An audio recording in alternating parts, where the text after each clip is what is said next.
So only the land on top strategists can have a trajectory. We just get momentum. No trajectory possible.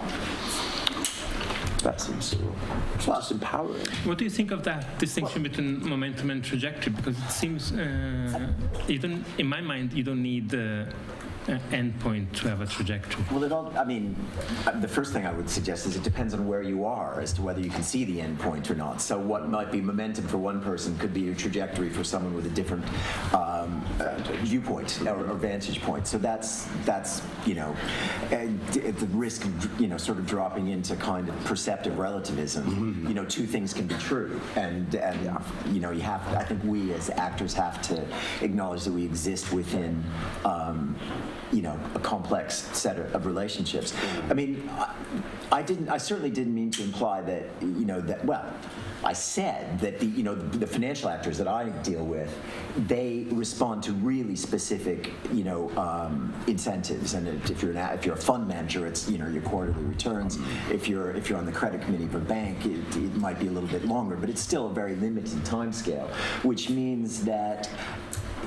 Well, it probably means lots of things, but one of the results of that is that their decision-making drives things in an accelerating way, and their returns and the benefits that they reap, the land-on-top guys, definitely benefit from responding to things that bring them very, very short-term benefits. I certainly wasn't suggesting that technology or the science that underlies technology is pointless, and in fact, the thing that will probably displace, the internal combustion engine, the oil-based economy, will be what we learned about material science leading to battery storage, leading to outcomes of solar PV. Will that make the world a better place is a completely separate question. You can, the increased technological skills could mean that we have at least not a totally disruptive environment, but it doesn't mean that the world will be more fair. It doesn't mean that the land on top guys won't still, and they usually guys still, won't be landing on top. And so I guess it's the question of how do you intervene, how do we arrive at the interventions in these complex systems that address the inequality, that address, the destruction of things that I think, and this is really old school environmentalism, right, have intrinsic value. Mm-hmm. The natural world, however we choose to describe it, I believe has intrinsic value. It's not about ecosystem services. It's not about monetizing it. It's about somehow creating a balance between now the billions of people who co-occupy this space with a large number of chickens and a decreasing number of other animals, and the intrinsic value that exists beyond all these cultural artifacts.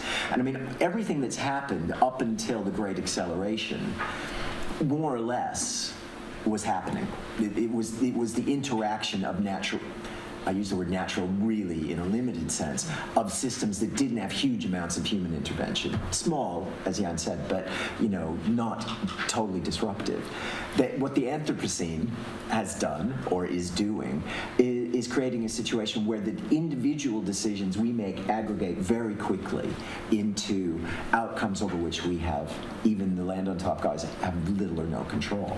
And that's, I think, the big challenge of how do we make collective decisions at the community level, national level, regional level, God help us, at the global level, that allows the minimizing of damage. And I really think that that's where we are. When you asked me what I did, I think a lot of what I do feels like battlefield medicine to me. It's triage. How do you stop the worst things happening in the short term to have some good things happen in the longer term?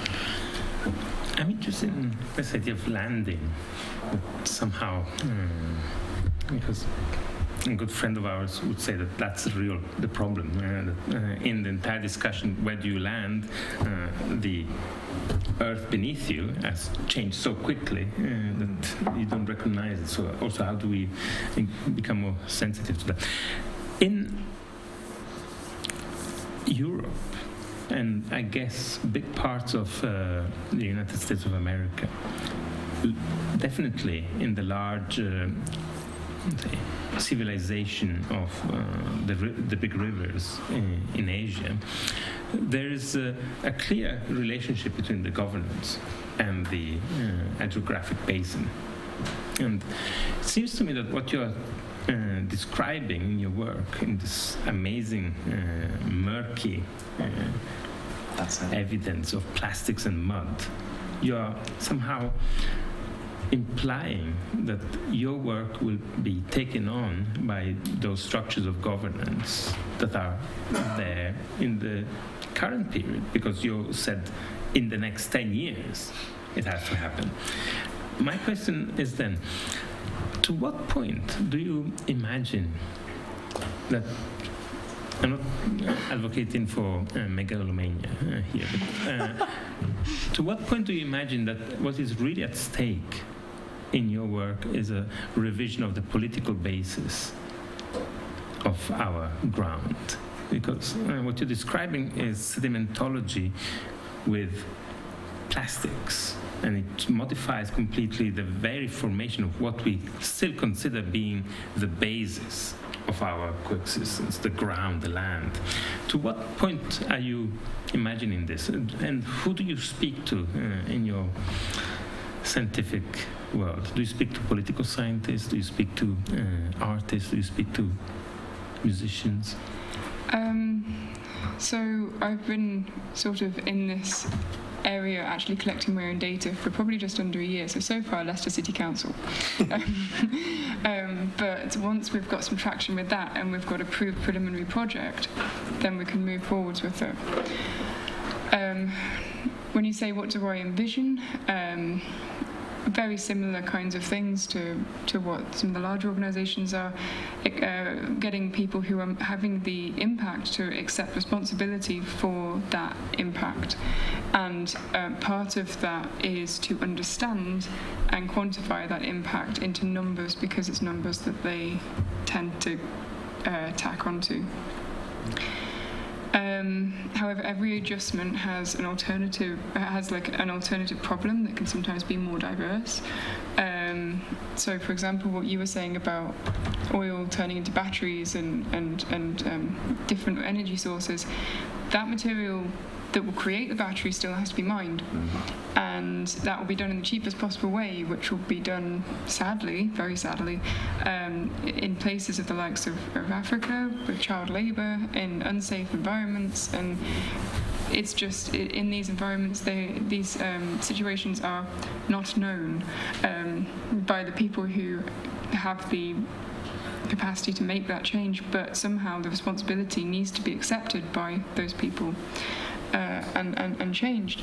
And in order for those things to happen, if we want to make that transition, there are many other transitions that have to happen along that route. So if we want to transition away from plastic, we need to get people to accept responsibility for, in a way, we should be going to the market and using paper bags and that kind of thing. And Sainsbury's has recently started doing reusable bags. And are you saying that the integrated supply chain of the global commodity market doesn't know what it's doing? I don't think that they don't know. That's why I did this. They know and they mourn it. They're sad. There's just no way to do it any differently. They're stuck in momentum. I'm asking this not on a moral condition, but I'm interested in the notion of accountability, because we started with the intrusion of Paul Crutzen's idea that we're no longer in the Holocene. And then Jan's work is all about accountability of that idea. Your work seems really about not only modeling, but it's an accountable practice. You're peer-reviewed. You're completely within a notion of accountability. But it seems to me that that model is at odds with the one that Charlie is describing, where accountability is there, but on time frames that are so shorter that require somehow a jump from one level, one moment of accountability to the other, which doesn't imply continuity of the people involved. On the contrary, it's based on the possibility But it's the triumph of financialization, right? So if you believe Fukuyama, the end of history occurred in 1989, and the triumph of the market means that monetary policy is all you need to ensure the smooth running of the economy, and the smooth running of the economy means that everything else will be fine.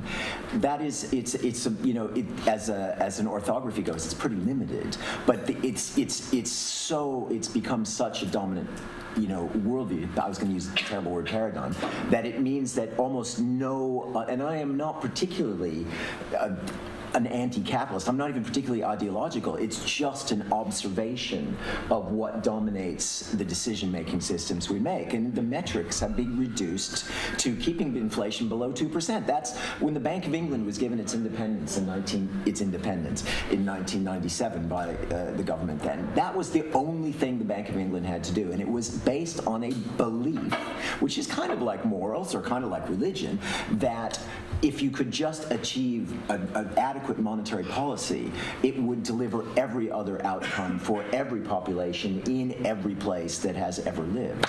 And if anything could be more demonstrably, I mean, it's hard to imagine anything that when you it's like the Wizard of Oz. It's the little man behind the, crouching behind the curtain with a lightning machine. The world is a far more complex set of relationships. Whether it's, it was amazing. The Mississippi River. I grew up at the navigable headwaters of the Mississippi.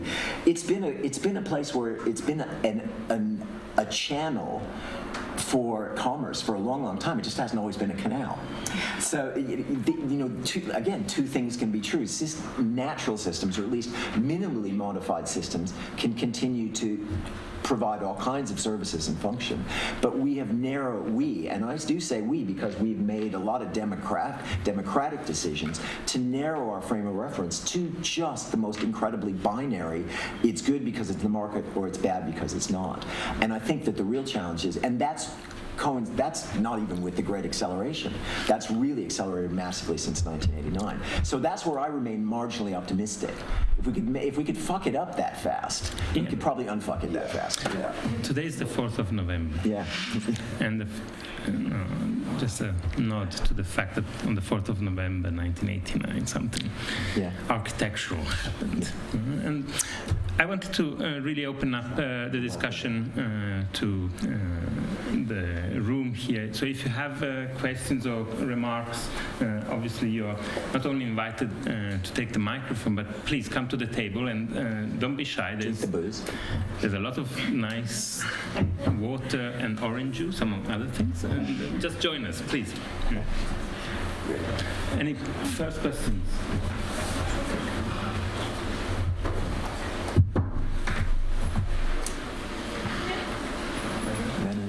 Alex. Hi, thanks for your discussion. Can you hear me? No, not really. No.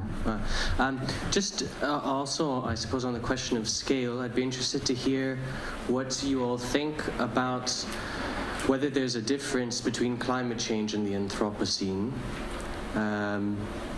Because I feel like my understanding of part of what the work of the Anthropocene Working Group, part of their work is to make a distinction between those two things. I don't know, maybe you disagree.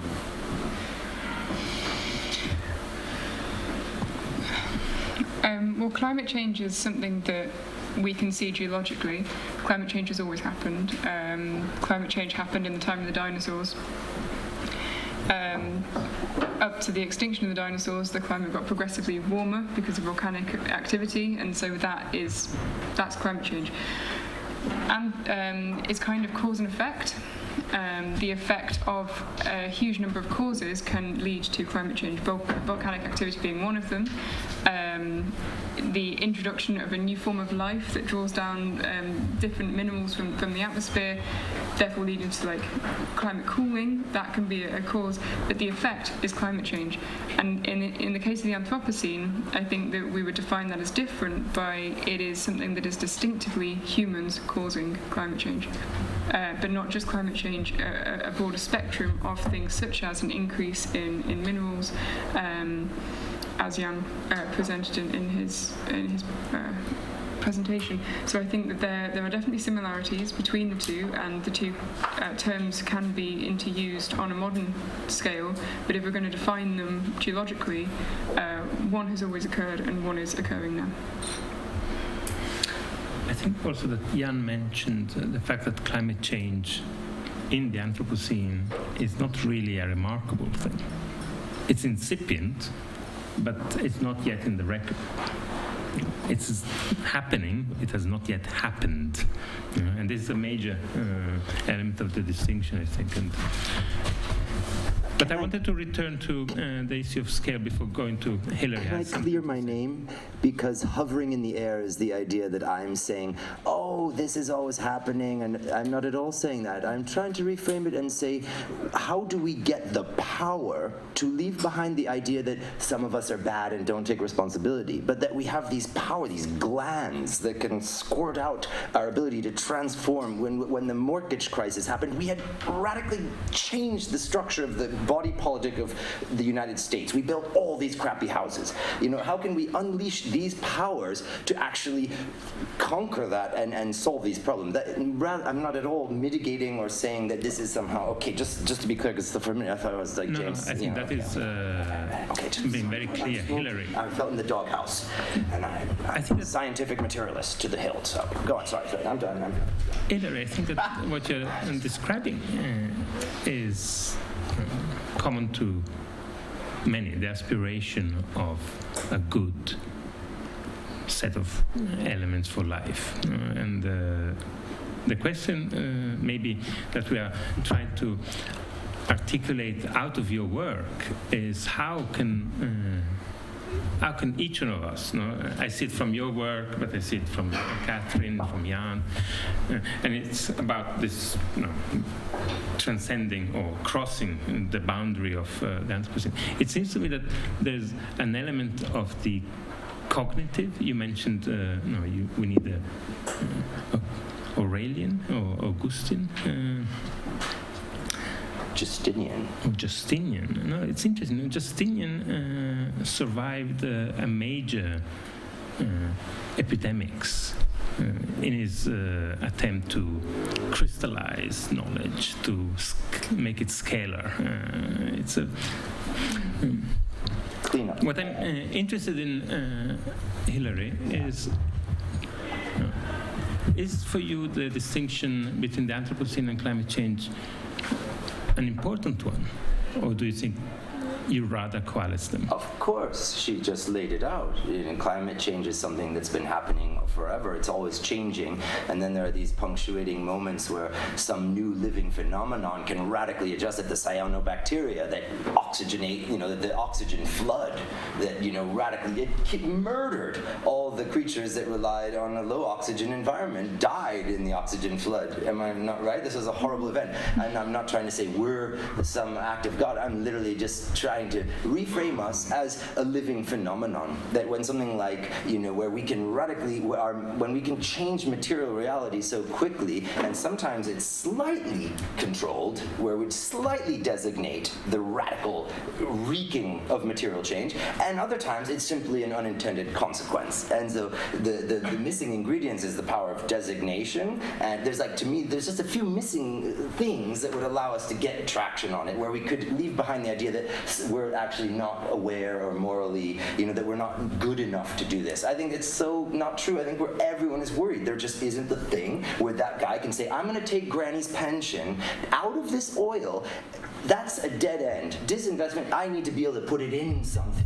And that's the lack. It's a lack of imagination power. To me, climate change, the catastrophe is a lack of technical imagination power to create the vehicles where we can put money in this thing and it reeks good designated matter. A failure to harvest all the errors of creativity and care that we designate exactly, specifically what it is we're going to wreak.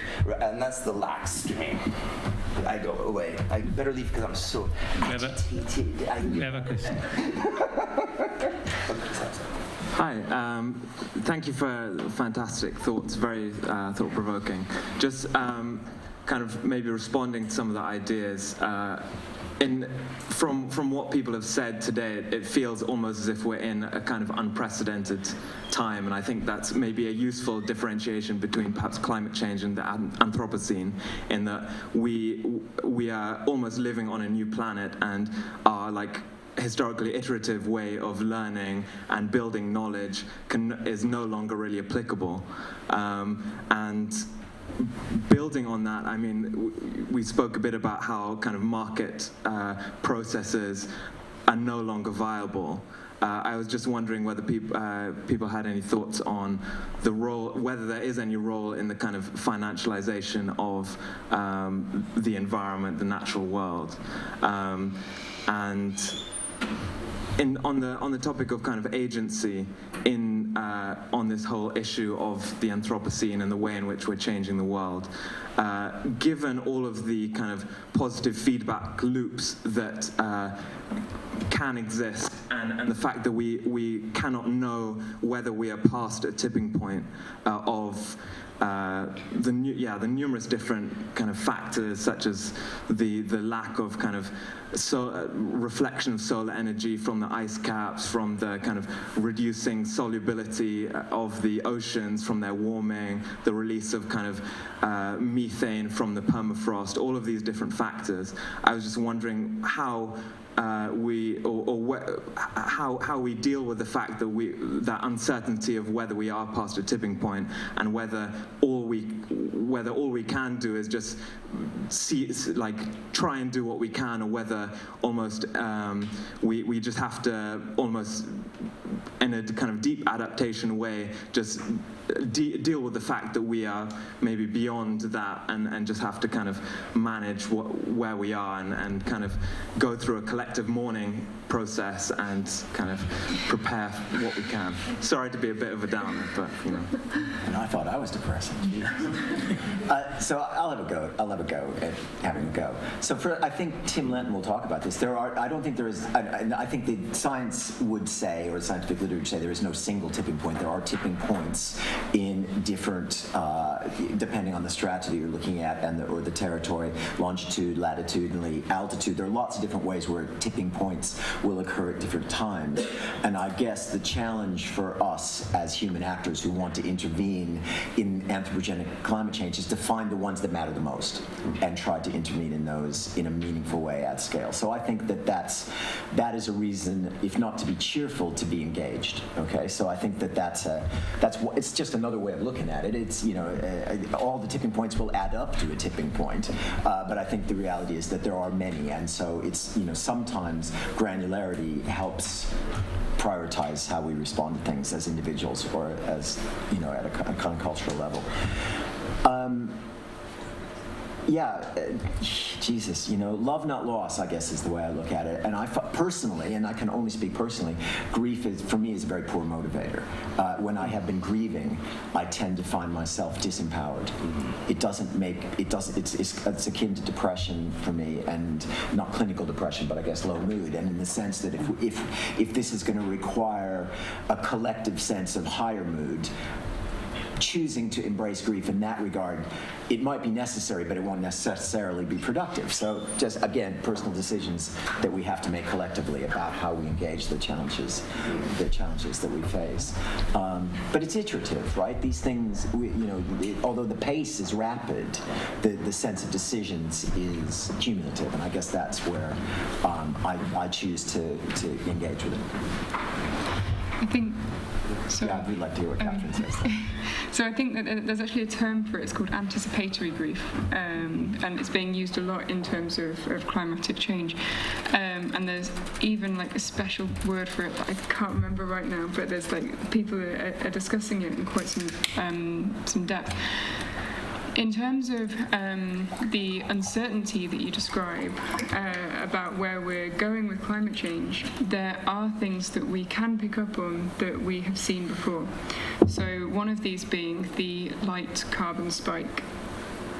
And so when we approach a warming event, what can happen is the methane being released from the permafrost. And I think a couple of weeks ago it was reported that there were bubbles of methane coming up from the Arctic permafrost that were about 1 kilometre across. Like, they were serious beasts. And so what happens there? So when you have a biological thing, right, it preferentially takes in the lighter carbon when it's building, and so methane is one of those things. If you're building a mineral, exactly the same thing is the case. It will preferentially take in the lighter carbon because it's easier, it's lighter, it's less energy. So if you're building a load of methane hydrates underneath the permafrost and you're blocking it all in, it's going to be lighter. So we can actually see that the amount of light carbon in the atmosphere is rising, and we can see that we are therefore on a trajectory that we have observed to its conclusion in the past. We also know the parts per million of carbon in the atmosphere. I think it reached 400 at the last kind of extinction event, which wasn't a mass extinction, but something significant happened, and we are now beyond that. Yeah.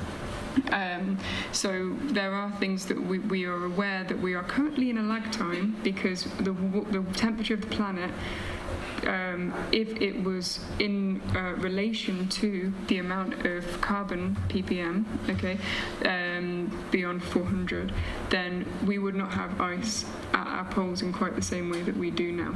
So we're aware that we're in a lag time, and there are things that scientists know, and again, it's, you know, we know it, but how do we tell people, and how can we make that make a difference? But there are many uncertainties. Yeah, I think that really, just to rephrase it, critique is impotent. It's important, but it is impotent, because you make a critique when in Occupy Wall Street, they were there, everyone was there, the Gulf War, and they were saying, stop this, and the banker said, come up to my office, tell me what you want me to do with your granny's pension. And there was no answer. They cannot.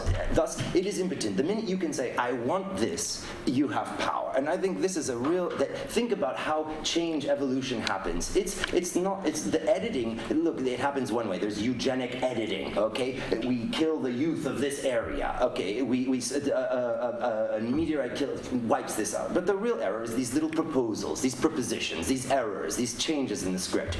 And I think that is equivalent to a proposition. And the question is, how finely and how completely can we harvest errors from humanity? That we are the errorists. We are the mutagenic function in this garden. We are the gardener. What does the gardener do? Well, they have to go on. They have to eat.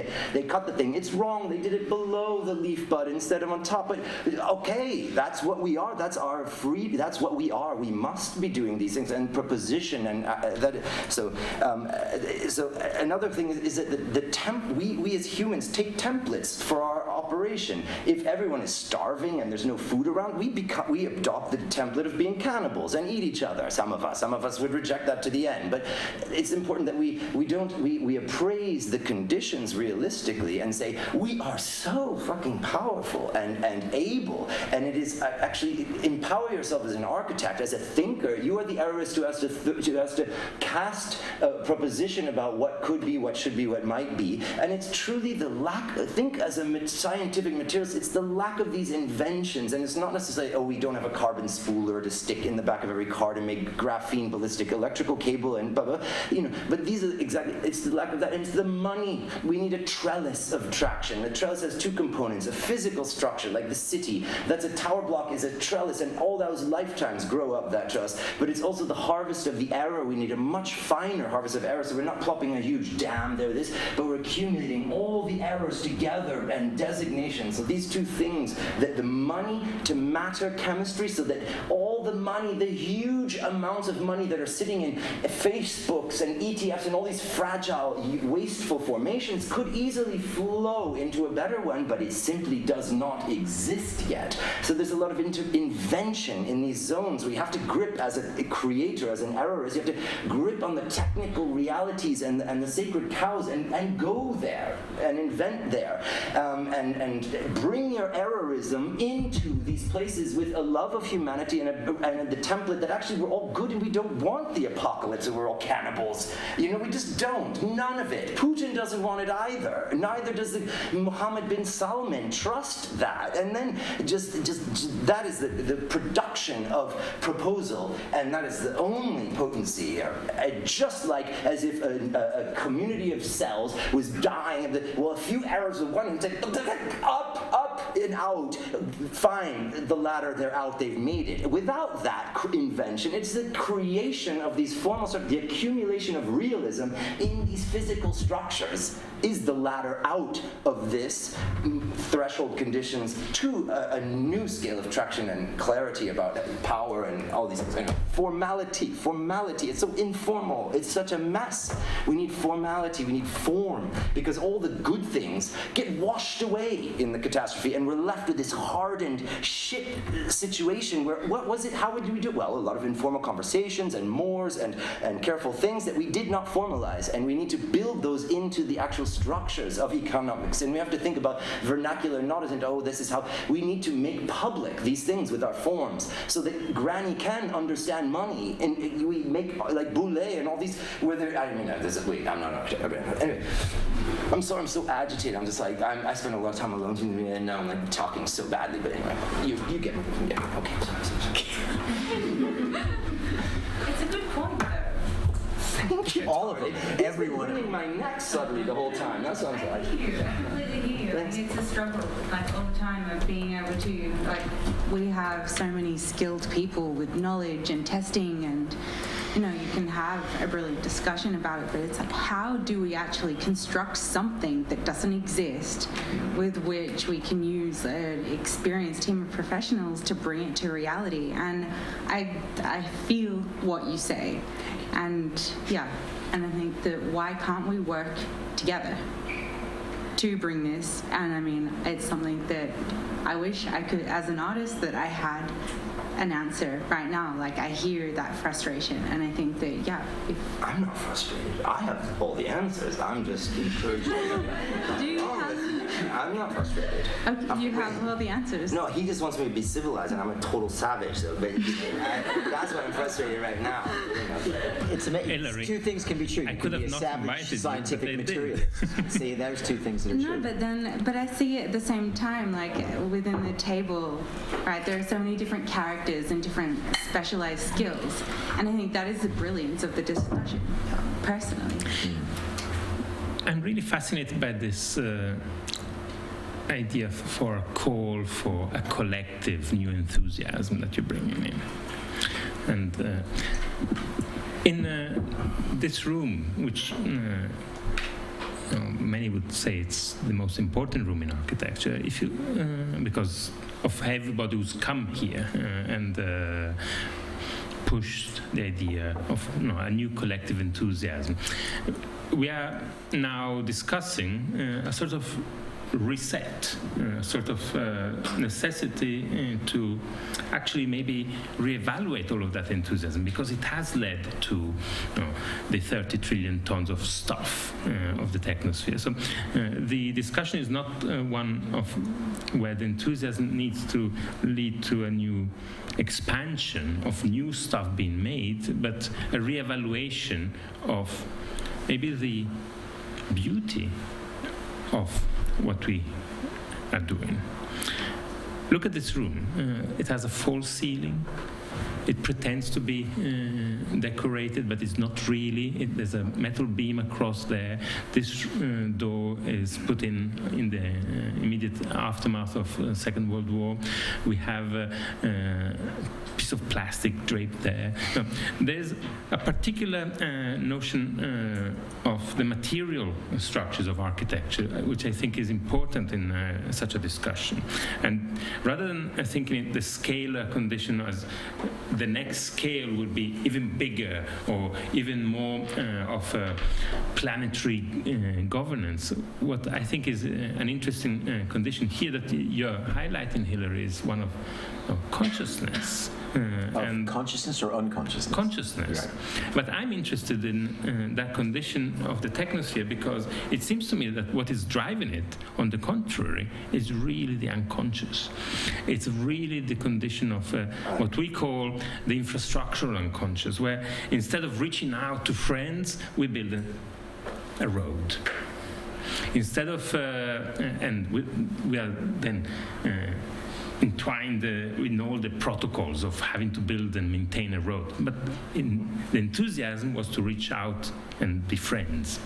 So I'm interested in this duality of the discussion, because on one side we need to reach out and we need to be enthusiastic about solutions, and we need to reorganize polities around the conditions, but at the same time that enthusiasm is facing now the fact that, hey, there's 30 trillion tons of stuff, and it's like this. It's not great stuff that we're leaving behind. It's not that we're leaving behind an amazing civilization. We're leaving behind stud walls with aluminium partitions in them and painted over 30 times. There's cables there that have never been taken out since cables began. Since cables began.